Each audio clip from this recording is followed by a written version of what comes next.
दोस्तों अग्रवाल ई कार्ड लेकर आया है आपके लिए रिपब्लिक डे स्पेशल सेल। याद रखिए, डेट याद रखिए, 25 जनवरी से आपका 31 जनवरी तक, 25 जनवरी से 31 जनवरी तक आपको अग्रवाल ई कार्ड की एसएससी की बुक्स पर आपको अप टू 45% डिस्काउंट मिलने वाला है। कैसे मिलेगा ये डिस्काउंट? तो आपको कूपन कोड यूज़ करना है सैल्यूट, SALUTE, ये सैल्यूट कोड यूज़ करना है आपको। मैं और ये जो ऑफर है आपको ये केवल इनकी वेबसाइट पर ही मिलेगा। मैं आपको लिंक दे दूंगा डिस्क्रिप्शन बॉक्स में और पिन कमेंट में आपको लिंक मिल जाएगी। आपको पता है मैं जीएस की बुक आपको बता ही चुका हूँ, जो बेस्ट बुक है आपकी जीएस की। उसके साथ साथ आप सभी बुकों पर ये ऑफर ले सकते हैं, एसएससी की सभी बुकों पर ऑफर है। जीएस की बुक मैंने आपको बताई है, तो ज़रूर ये ऑफर का फ़ायदा उठाइए। ये जो ऑफर है आपका ये केवल और केवल 31 जनवरी तक है, और मेरे हिसाब से तो जितनी जल्दी हो सके आप ये ऑफ़र ले लीजिए, क्योंकि इतने अच्छे ऑफ़र आपको मिलते नहीं हैं। 45% तक का डिस्काउंट मिल रहा है आपको। इनकी सभी प्रकार की बुक आती हैं एसएससी में। आपकी मैथ्स की आती है, देखिए गणित की बुक है, सामान्य अध्ययन की बुक है, तर्क शक्ति रीजनिंग की बुक है, और आपकी इंग्लिश की बुक भी है। ठीक है, तो ज़रूर ये ऑफ़र लीजिए, और मेरे हिसाब से one of the best book हैं ये सभी। अच्छे से डिटेल में दी गई है ये सभी बुकों के बारे में जानकारी, तो आप जरूर ले लीजिएगा। इनकी वेबसाइट से ही आपको मिलेगी 45% का डिस्काउंट, और आपको कोड यूज़ करना है SALUT, सैल्यूट। तो जरूर देख लीजिएगा।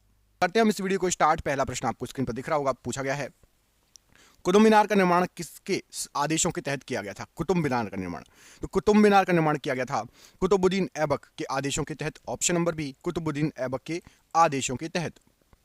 जलियांवाला बाग नरसंहार का बदला लेने के लिए लंदन में जनरल ओ डायर को किसने मारा था? तो जलियांवाला बाग नरसंहार का बदला लेने के लिए ऊधम सिंह ने जनरल ओ डायर को मारा था। Option number B, Udham Singh. खुदाई खिदमतगार आंदोलन का संस्थापक कौन था? तो खुदाई खिदमतगार जो आंदोलन था इसके संस्थापक थे Khan Abdul Ghaffar Khan. Option number C, Khan Abdul Ghaffar Khan. Bharat की स्वतंत्रता से पहले सबसे बड़ा सामंती राज्य बताइए। तो भारत की आज़ादी के पहले देखेंगे तो सबसे बड़ा जो सामंती राज्य था वो था आपका Hyderabad. Option number C, Hyderabad right answer है। इनमें से कौन सा आंदोलन लाल बाल पाल द्वारा शुरू किया गया था? तो लाल बाल पाल इनके द्वारा शुरू किया गया था स्वदेशी आंदोलन। ऑप्शन नंबर डी, स्वदेशी आंदोलन राइट आंसर है। भारतीय राष्ट्रीय कांग्रेस का पहला मुस्लिम अध्यक्ष कौन था? तो भारतीय राष्ट्रीय कांग्रेस का सबसे पहला मुस्लिम अध्यक्ष था Badruddin Tayyab ji. Option number C, Badruddin Tayyab ji बिल्कुल सही आंसर हो जाएगा। महाराजा सवाई जयसिंह द्वारा निर्मित जंतर मंतर क्या है? तो जंतर मंतर जो है ये आपका एक खगोलीय वेधशाला है, एस्ट्रोनॉमिकल ऑब्जर्वेटरी, खगोलीय वेधशाला। ऑप्शन नंबर डी यहाँ पर राइट आंसर है। पाकिस्तान में सिंधु नदी को किस उर्दू नाम से संबोधित किया जाता है? तो पाकिस्तान में सिंधु नदी को दरिया ए सिंध कहा जाता है। ऑप्शन नंबर सी, दरिया ए सिंध। भारतीय कांग्रेस का पहला सम्मेलन कहाँ आयोजित किया गया था? तो भारतीय कांग्रेस का सबसे पहला सम्मेलन मुंबई में आयोजित किया गया था। Option number C. Azad Hind Fauj, Indian national army का गठन कहाँ पर किया गया था? तो आजाद हिंद फौज या इंडियन नेशनल आर्मी का गठन 1942 में किया गया था। ऑप्शन नंबर सी, 1942 सन में किया गया था। विजयनगर साम्राज्य पर सबसे पहले किस राजवंश का शासन था? तो विजयनगर साम्राज्य पर सबसे पहले संगम राजवंश का शासन था। ऑप्शन नंबर बी, संगम राजवंश। भारत में पुर्तगाली शासन की आधारशिला किसने रखी? तो भारत में पुर्तगाली शासन की जो आधारशिला रखी थी, यहां पर आपको जो ऑप्शन दिए गए हैं राइट आंसर हो जाएगा अल्फांसो डी अल्बुकर्क ने। Option number D, Alfonso de Albuquerque. इनमें से किनके बारे में नरम दलीय पद का प्रयोग नहीं किया जा सकता? नरम दलीय पद का, तो यहां पर आपको जो ऑप्शन में दिए गए ऊपर के तीनों नरम दल के थे। विपिन चंद्रपाल ये नरम दल के नहीं थे, गरम दल के थे। लाल बाल पाल, इनको आप जानते होंगे। फुल फॉर्म क्या है लाल बाल पाल का? यदि आप में से किसी को पता है तो कमेंट करके बताइए। हिस्ट्री का बहुत बार पूछा गया क्वेश्चन है। लाल बाल पाल कौन थे? कमेंट करके बताना है। ब्रिटिश शासन के अंतर्गत गरीबी और अर्थव्यवस्था पर दादा भाई नौरोजी ने किस पुस्तक को लिखा था? तो दादा भाई नौरोजी ने पुस्तक लिखा था poverty and un British rule in India. Option number C, poverty and un British rule in India right answer है। निम्नलिखित में से किस शासक के द्वारा प्रत्येक 5 वर्ष में प्रयाग में एक धार्मिक सभा का आयोजन किया जाता है, जिसको हम कुंभ के नाम से भी जानते हैं? तो हर्षवर्धन के समय किया जाता था, और बाद में यह बड़े पैमाने पर, जैसे कि अब 12 साल में महाकुंभ और अर्धकुंभ आपके 6 साल में होने लगे हैं, तो हर्षवर्धन के द्वारा यह स्टार्ट किया गया था। Option number D. Krishnadeva Raya के दरबार में अष्टदिग्गज में कौन शामिल थे? तो कृष्णदेव राय के दरबार में अष्टदिग्गज के रूप में 8 महान कवि शामिल थे। ऑप्शन नंबर ए। बुद्ध को इनमें से क्या मान्य नहीं था? मूर्ति पूजा, मृत्यु पश्चात जीवन का अस्तित्व और बलि। तो इन तीनों में से मूर्ति पूजा और बलि बुद्ध को मान्य नहीं था। मृत्यु के पश्चात जीवन का अस्तित्व बुद्ध मानते थे। प्राचीन कालीन शासन कला एवं अन्य व्यवस्था का उल्लेख कहाँ मिलता है? तो प्राचीन कालीन शासन कला और अन्य व्यवस्था का उल्लेख मिलता है अर्थशास्त्र में। ऑप्शन नंबर सी अर्थशास्त्र राइट आंसर है। निम्नलिखित में से 1192 ईस्वी में कौन सा युद्ध हुआ था? तो 1192 में प्रसिद्ध तराइन का द्वितीय युद्ध हुआ था। ऑप्शन नंबर बी तराइन का दूसरा युद्ध हुआ था 1192 ईस्वी में। पल्लवों की राजधानी किस शहर में थी? तो पल्लवों की जो राजधानी है वो थी आपकी कांचीपुरम में। Option number B Kanchipuram. Bengal विभाजन किस वर्ष में हुआ था? तो बंगाल विभाजन ये आपका 1905 ईस्वी में हुआ था। ऑप्शन नंबर बी 1905 ईस्वी में। किस शताब्दी में अशोक का साम्राज्य था? अशोक का जो साम्राज्य था ये ईसा पूर्व तीसरी शताब्दी में था। ऑप्शन नंबर बी ईसा पूर्व तीसरी शताब्दी। भारत पर तैमूर के आक्रमण के समय दिल्ली सल्तनत पर किस राजवंश का शासन था? तो जब भारत में तैमूर का आक्रमण हुआ उस समय दिल्ली सल्तनत पर तुगलक राजवंश का शासन था। ऑप्शन नंबर बी तुगलक राजवंशों का। बहमनी साम्राज्य की स्थापना किसने की थी? तो बहमनी साम्राज्य की स्थापना अलाउद्दीन हसन बहमन शाह ने की थी। Option number D Alauddin Hasan Bahman Shah. जय हिंद का नारा किसके द्वारा दिया गया? जय हिंद। तो जय हिंद का नारा S.C. बोस के द्वारा दिया गया, सुभाष चंद्र बोस जी के द्वारा। Option number C. किसे भारत के लौह पुरुष के रूप में जाना जाता है? तो भारत का लौह पुरुष कहा जाता है सरदार वल्लभ भाई पटेल को। ऑप्शन नंबर सी सरदार वल्लभ भाई पटेल जी को भारत का लौह पुरुष कहा जाता है। किसे भारत के ग्रैंड ओल्ड मैन के रूप में जाना जाता है? तो भारत के ग्रैंड ओल्ड मैन के रूप में जाना जाता है दादा भाई नौरोजी को। ऑप्शन नंबर ए दादा भाई नौरोजी राइट आंसर है। भारत छोड़ो आंदोलन किसकी प्रतिक्रिया स्वरूप शुरू हुआ था? भारत छोड़ो आंदोलन। तो भारत छोड़ो आंदोलन ये शुरू हुआ था क्रिस्प प्रस्ताव के प्रतिक्रिया स्वरूप। ऑप्शन नंबर बी क्रिस्प प्रस्ताव के प्रतिक्रिया स्वरूप। लॉर्ड मैकाले संबंधित है किससे? तो लॉर्ड मैकाले अंग्रेजी शिक्षा से संबंधित हैं। ऑप्शन नंबर सी अंग्रेजी शिक्षा से। धन्वंतरी का नाम किससे जुड़ा हुआ है? तो प्रसिद्ध धन्वंतरी का नाम भारतीय औषधियों से जुड़ा हुआ है। ऑप्शन नंबर ए भारतीय औषधियों से। निम्नलिखित में से किस रचना के लिए रविन्द्रनाथ टैगोर को नोबेल पुरस्कार से सम्मानित किया गया? तो रविन्द्रनाथ टैगोर जी को नोबेल पुरस्कार से सम्मानित किया गया था गीतांजलि की रचना के लिए। ऑप्शन नंबर सी गीतांजलि की रचना के लिए। सिराजुद्दौला की हार किसके युद्ध में हुई? तो सिराजुद्दौला की हार हुई थी प्लासी के युद्ध में। ऑप्शन नंबर सी प्लासी के युद्ध में। गौतम बुद्ध ने अपना प्रथम प्रवचन कहां पर दिया था? तो गौतम बुद्ध जी ने अपना सबसे पहला प्रवचन दिया था सारनाथ में। Option number B Sarnath right answer है। शक युद्ध आरंभ हुआ था इनमें से कब? तो जो शक युद्ध है ये आपका आरंभ हुआ था सन 78 ईस्वी में। ऑप्शन नंबर डी सन 78 ईस्वी में शक युद्ध आरंभ हुआ था। प्रसिद्ध चीनी यात्री हेनसांग किसके शासनकाल में भारत आया था? तो हेनसांग जो आया था ये आपका हर्षवर्धन के शासनकाल में भारत आया था। ऑप्शन नंबर ए हर्षवर्धन के समय। इंडिका के लेखक इनमें से कौन है? तो इंडिका के लेखक है Megasthenes. Option number B Megasthenes यहां पर राइट आंसर है। पुरी के जगन्नाथ मंदिर का निर्माण किसने किया? तो पुरी के जगन्नाथ मंदिर का निर्माण किया था अनंत वर्मन चोडगंग ने। ऑप्शन नंबर ए अनंत वर्मन चोडगंग। गुलाम वंश का संस्थापक इनमें से कौन था? तो गुलाम वंश का संस्थापक था Qutubuddin Aibak. Option number D Qutubuddin Aibak. Delhi में जामा मस्जिद का निर्माण किसने किया? तो दिल्ली में जामा मस्जिद का निर्माण किया था शाहजहां ने। Option number C Shahjahan right answer है। ईस्ट इंडिया कंपनी की स्थापना के समय भारत का शासक कौन था? तो ईस्ट इंडिया कंपनी की स्थापना के समय भारत का शासक था Akbar. Option number B Akbar right answer है। सन 1857 ईस्वी के विद्रोह में किसने भाग नहीं लिया? तो सन 1857 ईस्वी के विद्रोह में भगत सिंह के द्वारा भाग नहीं लिया गया था। Option number B Bhagat Singh right answer है। The servant of India society के संस्थापक कौन थे? तो the servants of India society के संस्थापक थे जी.के. गोखले जी। ऑप्शन नंबर यहां पर आपका बी राइट आंसर है। जी.के. गोखले जी ऑप्शन नंबर बी बिल्कुल सही आंसर है। दिल्ली को किस वर्ष भारत की राजधानी बनाया गया था?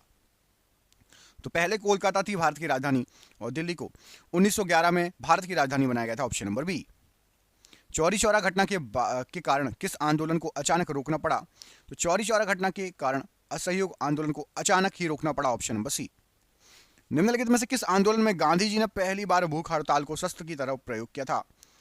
तो गांधी जी ने अहमदाबाद हड़ताल जो कि 1918 में हुई थी, भूख हड़ताल को सबसे पहले शस्त्र के रूप में प्रयोग किया था अहमदाबाद हड़ताल में। ऑप्शन नंबर यहां पर आपका ए राइट आंसर हो जाएगा। 3 INA जवानों की प्रसिद्ध सुनवाई ट्रायल्स के समय वकील कौन था? तो इस समय वकील थे आपके भूला भाई देसाई जी। ऑप्शन नंबर ए भूला भाई देसाई जी यहां पर राइट आंसर हो जाएगा इस प्रश्न के लिए। किस वर्ष में भारत छोड़ो आंदोलन प्रारंभ किया गया था? तो भारत छोड़ो आंदोलन जो स्टार्ट हुआ था वो आपका 1942 ईसा सन, ऑप्शन नंबर सी 1942 ईसा सन में भारत छोड़ो आंदोलन स्टार्ट हुआ था। भारतीय राष्ट्रीय कांग्रेस की स्थापना के समय भारत का गवर्नर जनरल कौन था? तो कांग्रेस की स्थापना के समय लॉर्ड डफरिन भारत के गवर्नर जनरल थे। Option number C Lord Dufferin. Vallabh Bhai Patel को सरदार की उपाधि किसके द्वारा दी गई थी?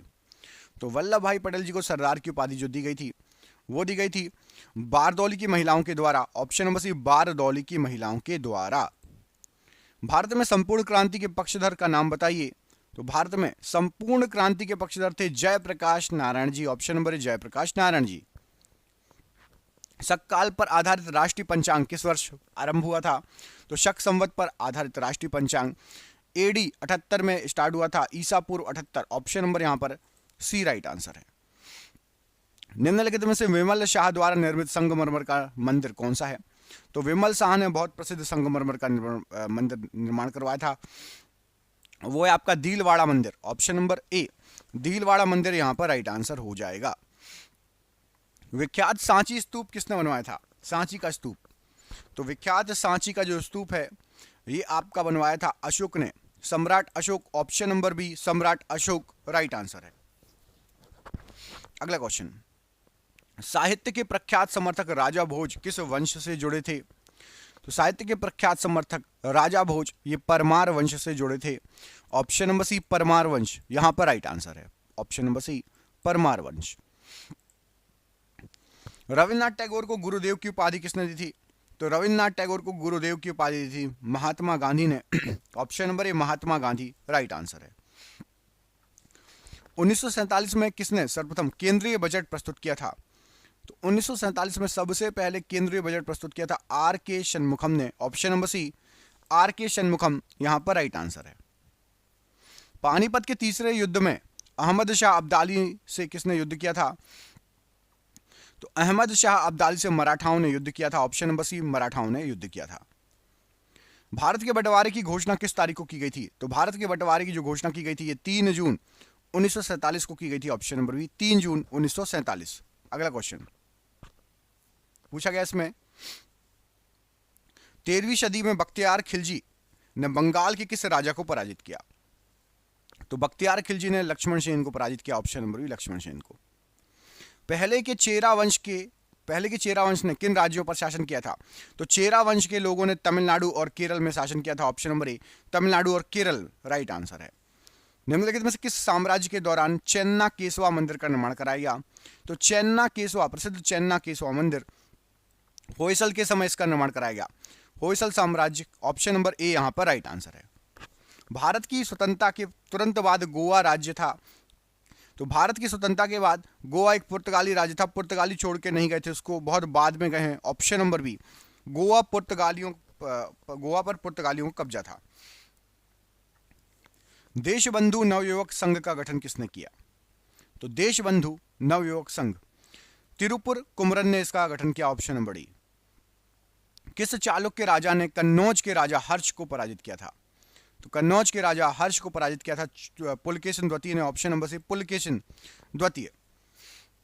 निम्नलिखित में से कौन सी गुफाओं की खुदाई राजा खारवेल के द्वारा कराई गई थी? तो राजा खारवेल के द्वारा खंडगिरी गुफाओं की खुदाई कराई गई थी। Option number D. Rajatarangini द्वारा किन राज्यों के राजाओं का वर्णन किया गया है? तो राज तरंगिणी में कश्मीर के राजाओं का वर्णन किया गया है। ऑप्शन नंबर बी कश्मीर के राजाओं का वर्णन है। 1866 में ईस्ट इंडिया संघ की स्थापना किसने की थी? तो 1866 में ईस्ट इंडिया संघ की स्थापना दादा भाई नौरोजी ने की थी। ऑप्शन नंबर ए दादा भाई नौरोजी। किस राजा ने गंगेकोंड चोलापुरम मंदिर का निर्माण कराया? तो गंगेकोंड चोलापुरम मंदिर का निर्माण राजेंद्र चोल प्रथम ने कराया था। ऑप्शन नंबर ए राजेंद्र चोल प्रथम यहां पर राइट आंसर हो जाएगा। चरक संहिता चिकित्सा की किस शाखा से संबंधित है? तो चरक संहिता चिकित्सा की आयुर्वेद शाखा से संबंधित है, आयुर्वेद से संबंधित है Charaka Samhita. Option number B. अगला क्वेश्चन, काकोरी ट्रेन डकैती कौन से साल में हुई? तो काकोरी ट्रेन डकैती ये 1925 में हुई थी। Option number C.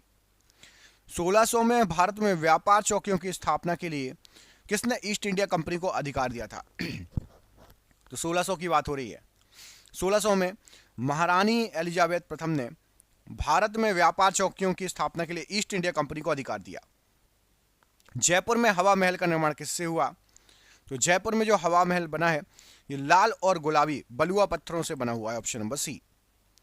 Jahangir Bharat का किस नंबर का मुगल बादशाह था? तो जहांगीर जो था चौथा मुगल बादशाह था। सबसे पहले बाबर, हुमायूं, अकबर, फिर जहांगीर। भारत के तीसरे मुगल सम्राट इनमें से कौन थे? तो अभी मैंने आपको बता दिया, अकबर तीसरे नंबर का था, बाबर से स्टार्ट हुआ है, बाबर पहला, हुमायूं दूसरा, अकबर तीसरा, जहांगीर चौथा, शाहजहां पांचवा, ऐसा चलता रहा है सिलसिला। गोलकुंडा किला किसके दौरान बनाया गया था? तो गोलकुंडा किला बनाया गया था कुतुब शाही राजवंश के समय का, option number B. Kakori train डकैती 1925 में किसके द्वारा आयोजित की गई? तो काकोरी ट्रेन डकैती Hindustan Republican association, option number D right answer है। वर्तमान समय का विजयनगर साम्राज्य किसकी राजधानी हुआ करता था? तो जो अभी विजयनगर साम्राज्य है ये हम्पी, ऑप्शन नंबर ए यहां पर राइट आंसर हो जाएगा। नहीं माफ कीजिएगा, विजयनगर साम्राज्य की राजधानी क्या था? तो हम्पी विजयनगर साम्राज्य की राजधानी था। जैन अविस्ता डैश के साथ जुड़ा हुआ है? तो जैन अविस्ता पारसी धर्म से जुड़ा हुआ है, ऑप्शन नंबर ए पारसी धर्म से जुड़ा हुआ है। 1884 में डेक्कन एजुकेशन सोसाइटी की स्थापना पुणे में किसके द्वारा की गई? तो डेक्कन एजुकेशन सोसाइटी विष्णु शास्त्री चिपलूणकर और बाल गंगाधर तिलक जी ने मिलकर डेक्कन एजुकेशन सोसाइटी की स्थापना की थी। 1928 में बारदौली सत्याग्रह अंततः किसके नेतृत्व में किया गया था? तो बारदौली सत्याग्रह जो किया गया था वल्लभ भाई पटेल के नेतृत्व में किया गया था, option number B Vallabh Bhai Patel के नेतृत्व में हुआ था बारदौली सत्याग्रह। निम्नलिखित में से कौन फतेहपुर सीकरी का एक ऐतिहासिक स्मारक नहीं है?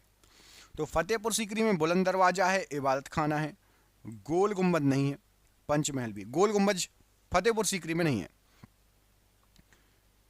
इनमें से कौन भारत में महात्मा गांधी जी का पहला सफल सत्याग्रह था? तो महात्मा गांधी जी ने सबसे पहला सफल सत्याग्रह जो भारत में किया वो था चंपारण सत्याग्रह, ऑप्शन नंबर सी। 15वीं सदी में बाबर ने किस खेल को भारत में लोकप्रिय बनाया? तो बाबर ने पोलो को भारत में लोकप्रिय बनाया, ऑप्शन नंबर बी पोलो को भारत में लोकप्रिय बनाया। प्रसिद्ध सोमनाथ मंदिर कहां पर है? तो सोमनाथ मंदिर स्थित है गुजरात में, option number C Gujarat right answer है। भारत में ईस्ट इंडिया कंपनी की सत्ता जमाने से पहले भारत किससे बने मुलायम कपड़ों का निर्यात करता था? तो ईस्ट इंडिया कंपनी की सत्ता जमाने के पहले भारत सूती और रेशम के मुलायम कपड़ों का निर्यात करता था, ऑप्शन नंबर डी। भीमबेटका गुफाएं कहां स्थित हैं? तो भीमबेटका गुफाएं मध्य प्रदेश में है, option number B Madhya Pradesh. Mahabalipuram के स्मारक किस राज्य के किस जिले में है? तो महाबलीपुरम जो है तमिलनाडु के कांचीपुरम में है, ऑप्शन नंबर बी तमिलनाडु के कांचीपुरम में। अलाई दरवाजा भारत में किस युग से संबंधित है? तो अलाई दरवाजा ये दिल्ली सल्तनत के समय का बना हुआ है, ऑप्शन नंबर बी दिल्ली सल्तनत के समय का। वह कौन था जिसे ब्रिटिशों ने स्वतंत्रता संग्राम में शामिल होने के कारण 18 वर्ष की आयु में फांसी दे दी? तो राइट आंसर हो जाएगा खुदीराम बोस जी, ऑप्शन नंबर ए। ये 18 वर्ष के थे उस समय। वयस्क शिक्षा संगठन ज्ञान प्रसारक मंडली की शुरुआत किसने की? तो ज्ञान प्रसारक मंडली दादा भाई नौरोजी ने इसकी शुरुआत की थी, ऑप्शन नंबर ए। शिव का नृतक स्वरूप चिदंबरम स्थित प्रसिद्ध प्रख्यात नटराज मूर्ति का निर्माण किसने किया था? तो नटराज मूर्ति है चोल वंश के समय की, ऑप्शन नंबर सी चोल वंश के समय की। भारत में शिक्षा की प्रगति की समीक्षा हेतु विलियम हंटर समिति का गठन किस वर्ष किया गया? तो विलियम हंटर समिति जो है ये आपकी 1882 में बनाई गई थी, ऑप्शन नंबर ए 1882 में विलियम हंटर समिति बनाई गई थी। निम्नलिखित में से दिल्ली सल्तनत का सही क्रम क्या है? तो दिल्ली सल्तनत में सबसे पहले गुलाम वंश आया, फिर खिलजी, फिर तुगलक, उसके बाद लोधी। गुलाम, खिलजी, तुगलक, लोधी। अगला क्वेश्चन, स्वतंत्रता कालावधि के दौरान कांग्रेस के अध्यक्ष कौन थे? स्वतंत्रता कालावधि के दौरान कांग्रेस के अध्यक्ष कौन थे? तो कांग्रेस के अध्यक्ष थे आपके जेबी कृपलानी जी, ऑप्शन नंबर डी जेबी कृपलानी जी। वर्ष 1885 में भारतीय राष्ट्रीय कांग्रेस के गठन के दौरान गवर्नर कौन था? तो 1885 में Lord Dufferin, option number B, ये गवर्नर थे। 1907 में भारतीय स्वतंत्रता लीग कहाँ विकसित हुई थी? तो भारतीय स्वतंत्रता लीग कैलिफोर्निया में विकसित हुई थी, option number C, California. Assembly bomb कांड में भगत सिंह के साथ कौन मुख्य आरोपी था? तो असेंबली बम कांड में भगत सिंह के साथ बटुकेश्वर दत्त मुख्य आरोपी थे, ऑप्शन नंबर डी। मक्का मस्जिद हैदराबाद किसके द्वारा संपूर्ण किया गया था? तो मक्का मस्जिद हैदराबाद औरंगजेब के द्वारा संपूर्ण कराया गया था। तमिलनाडु में हुए नमक सत्याग्रह का नेतृत्व किसने किया? तो नमक सत्याग्रह का नेतृत्व किया था सी राजगोपालाचारी जी ने, option number A. Yerwada jail कहां पर स्थित है? तो प्रसिद्ध यरवदा जेल ये पुणे में स्थित है, ऑप्शन नंबर बी, पुणे में। और आपके लिए क्वेश्चन है, कमेंट करके बताना कि पोताला महल बहुत फेमस महल है, इसका क्या महत्व है? पोताला महल किससे संबंधित है? आपको इस आंसर का कमेंट बॉक्स में कमेंट करके बताना है। पूरा वीडियो किसने देखा हमें कमेंट करके बताइए। जिसको भी अगला पार्ट चाहिए पार्ट 3 लिख दीजिए और वीडियो को अपने दोस्तों को जरूर शेयर कीजिए। यदि आपको पूरे 1000 क्वेश्चन पढ़ने हैं, यदि व्यूज़ अच्छे आएंगे तभी आपको पूरे 1000 क्वेश्चन हम कराएंगे। तो वीडियो को ज़्यादा से ज़्यादा शेयर कर दो अपने दोस्तों को, सभी दोस्तों को भेज दो, ठीक है। जय हिंद, जय भारत।